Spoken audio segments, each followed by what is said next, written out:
오늘은 무엇으로 슬픔을 이길까 이런 제목의 말씀 함께 나누겠습니다. 오늘부터는 연말까지 룻기의 말씀을 함께 연이어서 계속 나누려고 합니다. 이 룻기는 총 4개의 장이고 85절로 이루어진 아주 짤막한 성경 말씀입니다. 그런데 이 짧은 말씀 속에는 우리네 평범한 일상 속에서 하나님이 일하시는 그 놀라운 은혜를 보여주는 참 아름다운 책입니다. 이 프레드릭 비크너라는 목사님께서 이 복음에는 비극과 코미디와 또 동화와 같은 반전이 함께 들어있다 이런 이야기를 한 적이 있었는데요. 이 룻기가 꼭 그렇습니다.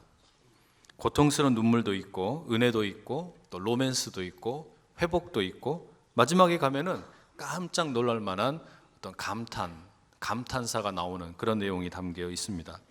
때문에 저는 룻기를 읽으면 그 평범한 이야기 속에 이 복음이라는 참 아름다운 보석을 담고 있는 상자라는 생각이 듭니다.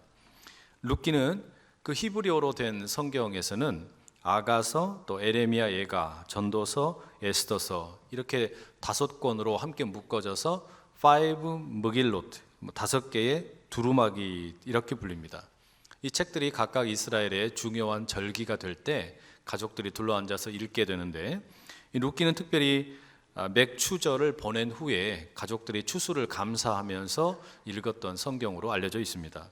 그런 점에서 우리는 이 룻기를 이제 추석을 보내고 또 추수감사절을 한 주 앞두고 또 영적인 추수라고 할 수 있는 이 총동원 전도주의를 보내면서 이 한 해를 돌아보는 계절 가운데 참 묵상할 만한 가치가 있다라는 생각이 듭니다. 이 룻기의 말씀을 차근히 읽어가도록 하겠는데요. 1절의 말씀에 이렇게 시작하죠. 사사들이 치리하던 때에 그 땅에 흉년이 드니라. 유다 베들레헴에 한 사람이 그의 아내와 2 아들을 데리고 모압 지방에 가서 거류하였는데, 룻기를 시작하면서 그 시대의 배경을 보여주는데 사사시대라고 말해주고 있습니다. 이 사사는 이스라엘이 가나안 땅에 정착한 이후에 12지파가 조금은 느슨한 형태로 연합을 하고 있을 때 필요에 따라서 재판관 노릇을 하던 사람들이었습니다. 그래서 이 룻기의 위치를 보면 사사기와 사무엘상 중간에 위치하게 되는데, 이 시대는 말하자면 이제 사사시대가 끝나고 왕정시대로 넘어가는 과도기와 같은 때라고 할 수 있습니다. 그런데 룻기는 이 사사시대를 묘사하면서 그때의 그 땅에 흉년이 들었다라고 말합니다. 이 가나안 땅에 흉년이 들었다라는 겁니다.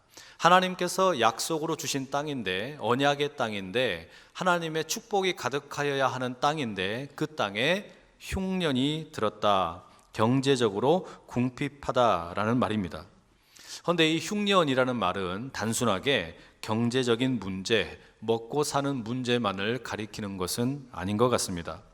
흉년으로 먹고 살기 힘들다라는 말 속에는 사람들이 무엇이 사람답게 사는 것인가 이런 생각을 할 여유를 갖지 못한다라는 말입니다. 당장에 돈벌이가 급급하게 되고 자연스럽게 이 사람들의 인심이라는 것도 예전만 못합니다. 사회의 양극화가 점점 심해지게 되고 정치인들도 자신의 이익을 따라서 이리저리 왔다 갔다 하게 되죠. 게다가 사회의 마지막 양심이라고 할 수 있는 종교인들이 돈과 세상 유혹에 넘어가는 시대, 그 모든 것을 함축해서 흉년이라고 말하고 있는 것입니다. 앞서 나오는 사사시대가 꼭 그랬습니다.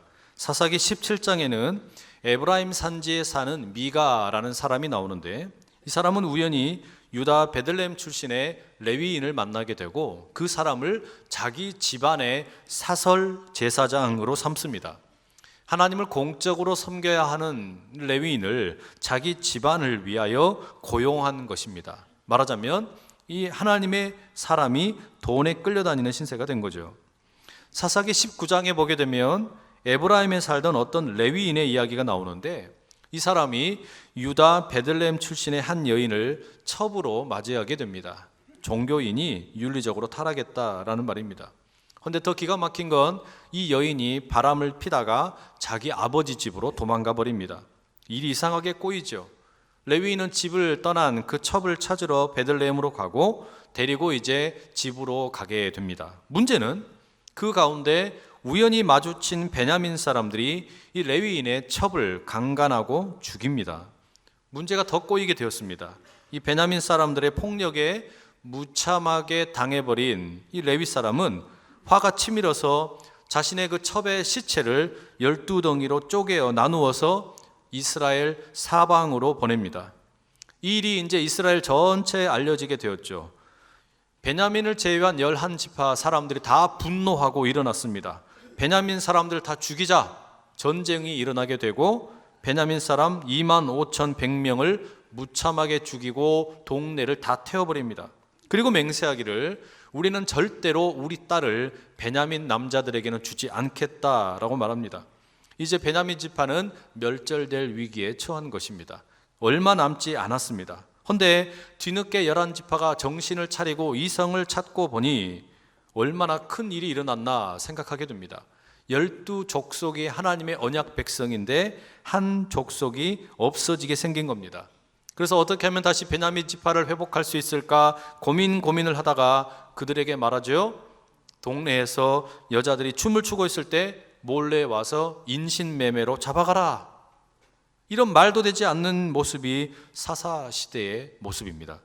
잔인한 폭력, 영적인 도덕적인 타락이 이스라엘 전역을 덮고 있었다라는 것이죠. 그 시대 상황을 가리키는 한마디가 이 룻기를 가리키는 단어 속에 흉년이라고 되어 있습니다.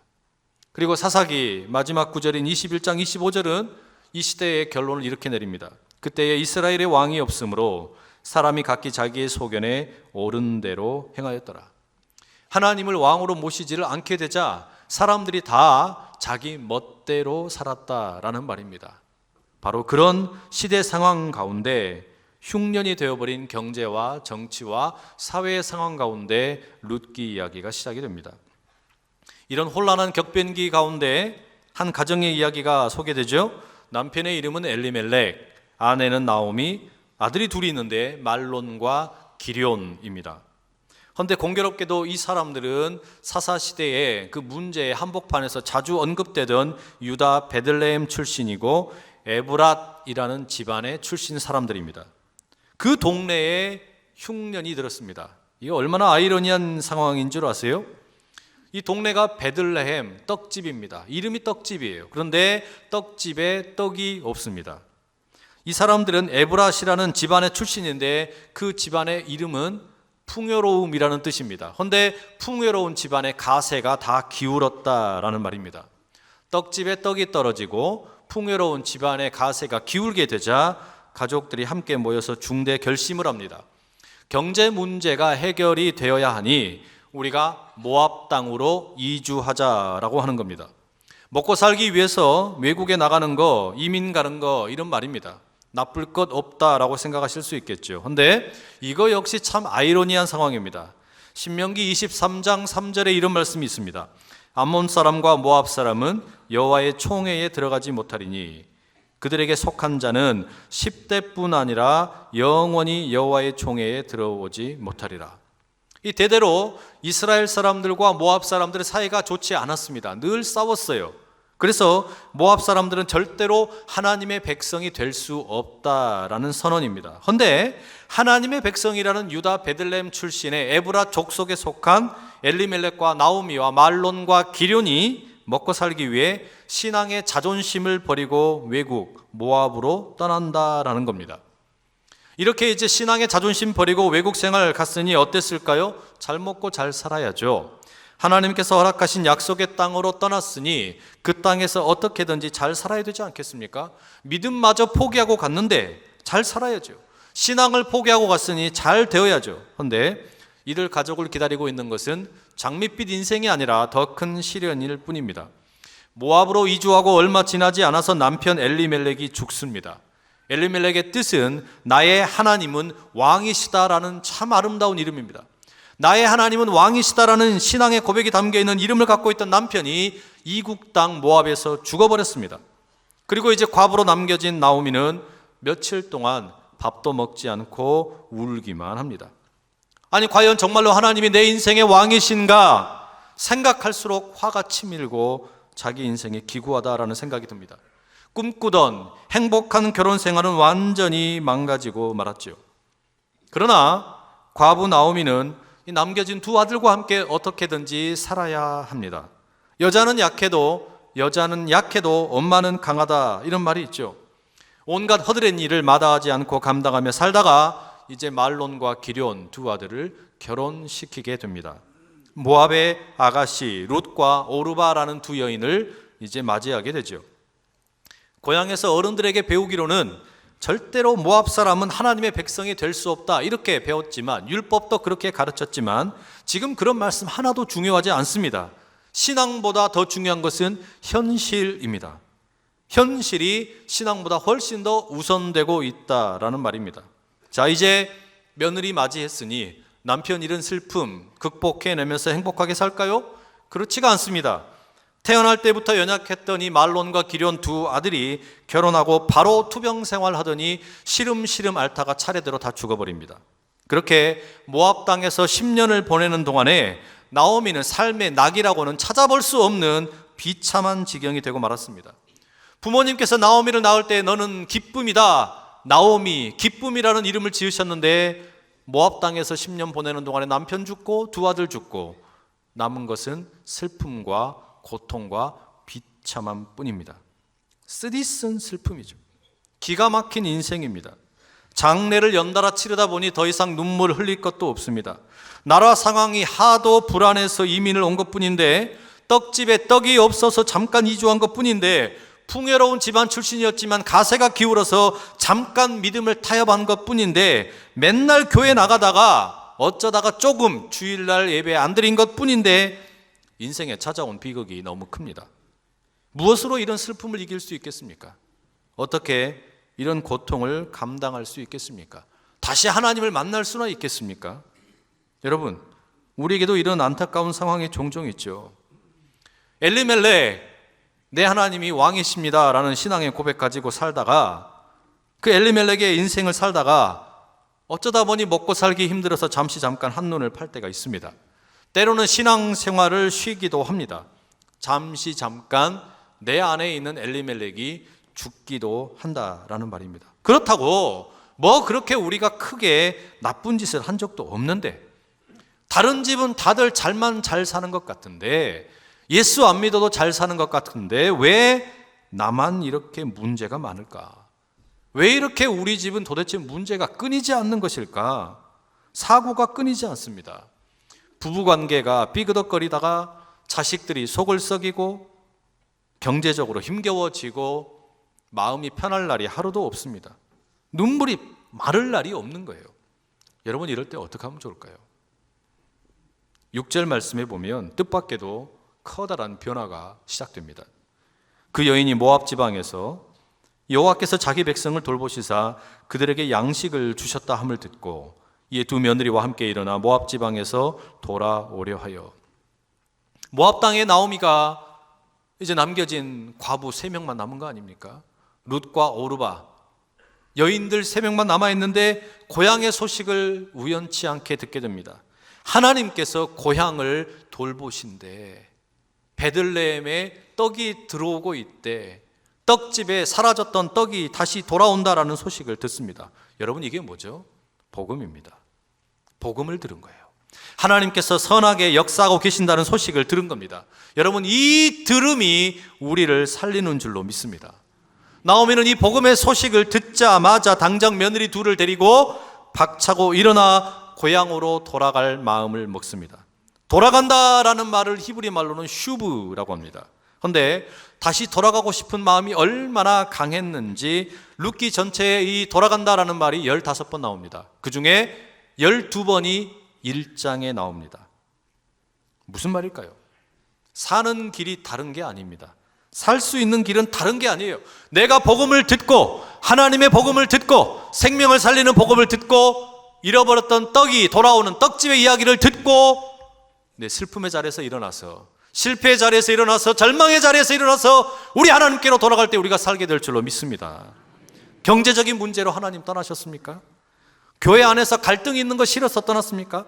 열심히 섬기다가 영혼이 상하여 떠나셨습니까? 이방의 땅 모압에서 실패한 이 나오미 같은 인생이라고 자기 자신이 참 비참하다고 생각되십니까? 어떤 이유든 상관없습니다. 복음을 들으시고 그 실패와 절망의 자리에서 일어나셔서 하나님께로 다시 돌아가실 수 있기를 간절히 축복합니다. 주저앉지 마시고 그 자리에서 일어나셔서 뒤돌아지 못 말고 하나님께로, 교회로, 우리 주님의 품으로 돌아오실 수 있기를 간절히 축복합니다. 바로 그때 슬픔을 이길 힘이, 길이, 은혜가 우리 모두에게 임할 수 있기를 축복합니다.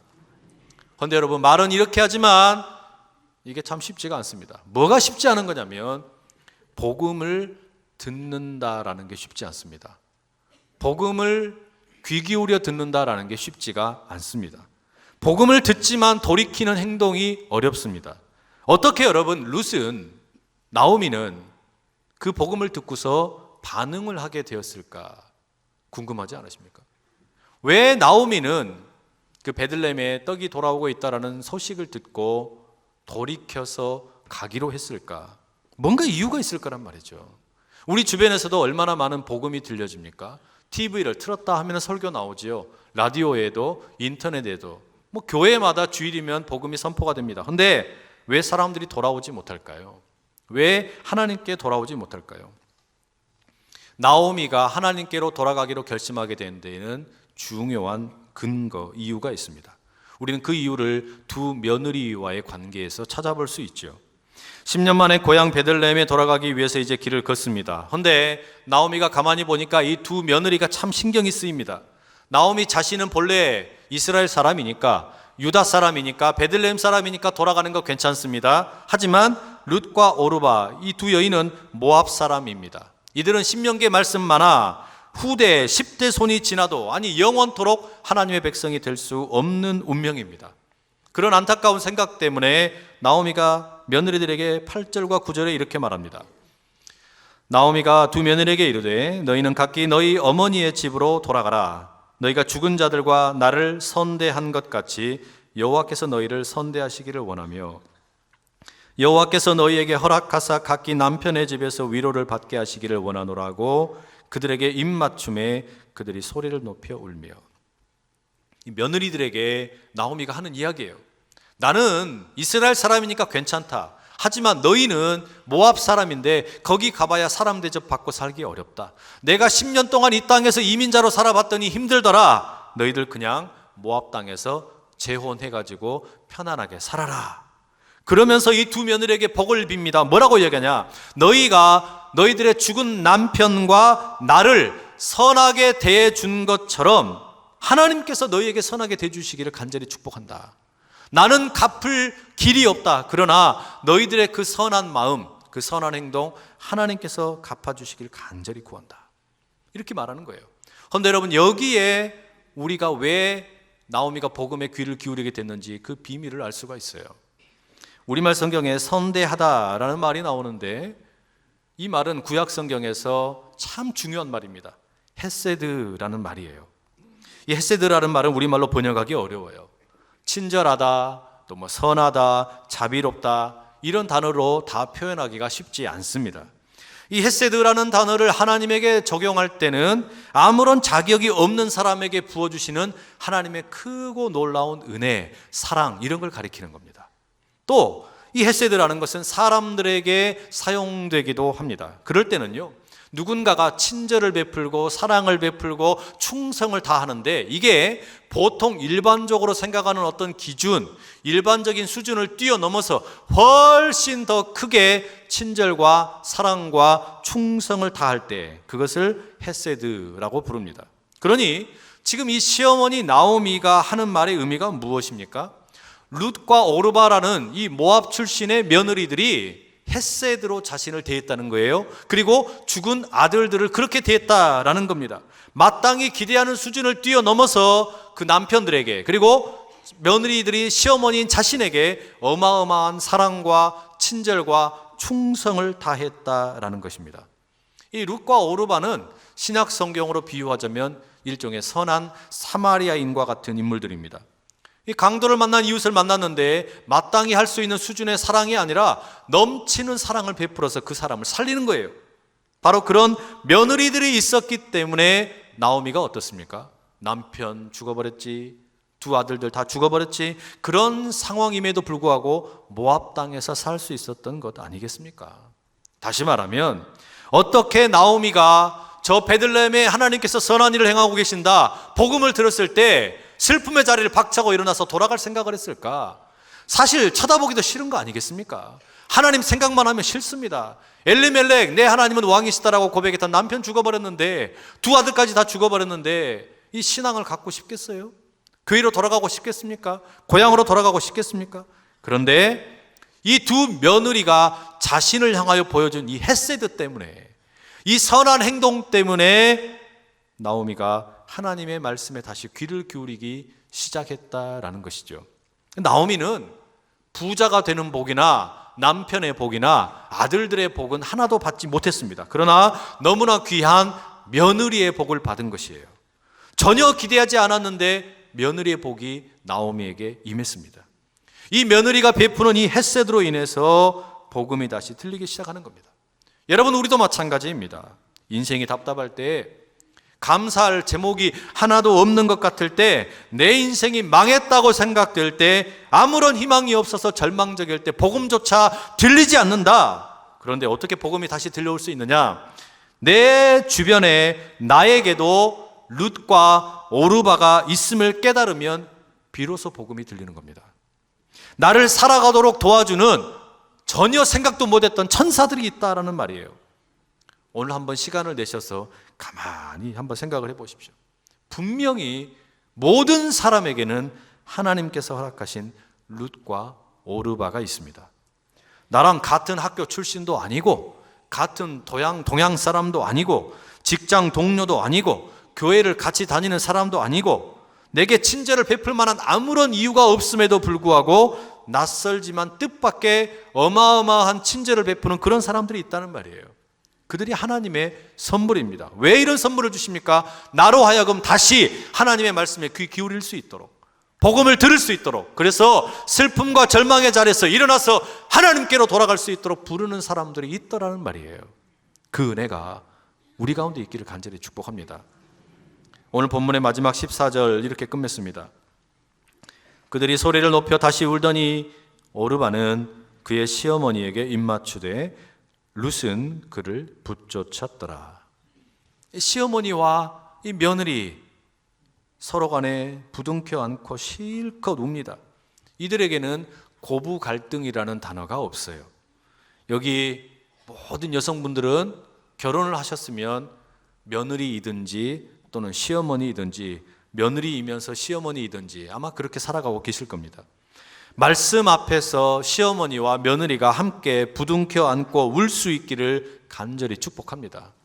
어마어마한 복입니다. 넘치는 복입니다. 이 시어머니의 나오미의 말을 듣고 착하고 선하고 충성을 다했던 두 며느리가 이제 다른 선택을 하게 됩니다. 오르바는 시어머니 나오미에게 입을 맞추고 떠납니다. 반면에 룻은 끝까지 시어머니 나오미와 함께 하겠다고 붙쫓았다라고 말합니다. 그렇다고 여러분, 오르바의 선택이 믿음 없는 선택이다라고 말씀하시면 곤란합니다. 오르바는 최선을 다해서 자신의 헤세드를 보여주었습니다. 오르바는 많은 주목을 받지 못했습니다. 성경에서 이후로 한 번도 등장을 하지 않습니다. 하지만 침묵 가운데 충성을 다하는 대다수의 많은 여성들을 대변하는 인물이라고 할 수 있습니다. 누가 알아주지 않아도 묵묵히 최선을 다해서 가정과 교회와 사회 곳곳에서는 수고하고 있는 많은 여성들이 있습니다. 이 오르바를 떠올리며 그런 분들에게 박수를 보내드리고 싶습니다. 하지만 여러분, 우리가 룻기를 읽으면서 룻과 오르바를 닮아보자라고 읽고 싶지는 않습니다. 저는 여러분에게 룻이나 오르바처럼 선한 사람이 되라고 설교하고 싶은 마음이 아닙니다. 선한 사마리아인처럼 누군가를 섬겨라, 윤리적인 도덕적인 설교하고 싶은 마음은 없습니다. 우리는 철저하게 나오미의 입장에서 이 룻기를 읽어보고 싶습니다. 룻이 주인공이 아니라 나오미를 주인공으로 생각해서 망했다고 생각되는 한 인생, 실패했다고 생각되던 한 인생, 이 인생이 어떻게 돌이켜져서 하나님을 만나게 되는가, 그걸 읽어보자라는 이야기예요. 믿음으로 살다가 잠깐 흔들렸습니까? 세상이 하나님보다 더 커 보이던가요? 교회를 떠나셨습니까? 실패 때문에 넘어졌습니까? 내 아내 엘리멜렉이 죽었습니까? 한국 교회가 믿고 안타깝습니까? 이런 시대에 도대체 내가 믿음을 갖고 산다라는 것이 도대체 어떤 긍정적인 의미가 있을까 의심이 되십니까? 만약에 마음 한켠에 이런 생각이 조금이라도 있으시다면 여러분은 나오미입니다. 중요한 것은 지금부터예요. 하나님께서는 절망하고 울고 있는 나오미를 그냥 내버려 두실까요? 그렇지 않습니다. 하나님께서는 나오미를 그냥 내버려 두지 아니하시고 반드시 그를 만나 주실 것이고 그를 회복시키실 것입니다. 여러분을 향한 헤세드의 역사 이미 시작되었습니다. 복음이 다시 들리도록, 그리고 실패의 자리에서 일어나도록 우리를 일으키시는 그 하나님께 돌아가실 수 있기를 축복합니다. 그 일을 위해서 하나님께서는 나오미를 위해 룻과 오르바를 허락하신 것처럼 우리에게도 그렇게 보이지 않는 사람의 헤세드가 임하기 시작한다라는 말이죠. 이 은혜를 붙잡고 나가는 우리가 다 되기를 축복합니다. 오늘 이 시간에 우리가 함께 같이 기도하며 나가기 원하는데, 우리 기도하면서 이렇게 마음을 다잡으면 좋겠습니다. 주님, 복음을 듣게 하여 주십시오. 수없이 많은 곳에서 복음이 들려오는데 우리가 때때로 그 복음에 귀를 기울이지 못할 때가 많습니다. 실패의 자리에서 내가 일어나게 하여 주시고 하나님께로 돌아갈 수 있도록 도와주시옵소서. 내게 숨겨진 하나님의 헤세드 룻과 오르바를 발견할 수 있게 해주시고 감사가 회복되게 하여 주시고 내 안에 진정한 기쁨이 회복될 수 있도록 주님 나를 붙잡아 주시옵소서. 우리 그런 마음을 가지고 이 시간에 주여 힘있게 세 번 외치고 함께 기도하며 나가겠습니다. 주여, 주여, 주여. 아버지 하나님 감사합니다. 아버지 하나님, 말씀을 통하여서 나오미 같은 인생들 주님 앞에 나왔습니다. 실패와 상함과 넘어짐과 아버지 하나님보다 세상이 더 커 보이는 모습으로 세상에 갔다가 아버지 하나님 아파하는 모습으로 주님 앞에 나왔습니다. 아버지 하나님, 그렇지만 우리가 다시 하나님의 복음 듣기를 원합니다. 살리는 말씀 듣기 원합니다. 실패의 자리에서 일어나서 주님께로 돌아가기를 원합니다. 아버지, 우리를 붙잡아 주시고 힘 주시고 능력을 주시되 주여 아버지 하나님, 나를 향하여 보여주시는 오르바와 룻이 발견되게 하여 주시고 감사의 제목이 생겨나게 하시고 저주의 입술이 축복으로 바뀌어지게 하시고 넘어진 자리 하나님의 위로와 평안함이 임하게 하여 주시옵소서. 사랑하는 주님, 인생을 살며 상처 없는 인생이 어디 있겠습니까? 수많은 몸과 마음의 상함을 우리 주님께 아뢰입니다. 나오미가 복음을 듣고 일어나서 돌아가기로 작정한 순간 이미 회복이 시작된 것처럼 오늘 우리도 하나님의 헤세드, 사람들의 헤세드를 맛보며 그 회복을 누리게 하여 주시옵소서. 예수 그리스도의 이름으로 기도드립니다. 아멘. 아멘.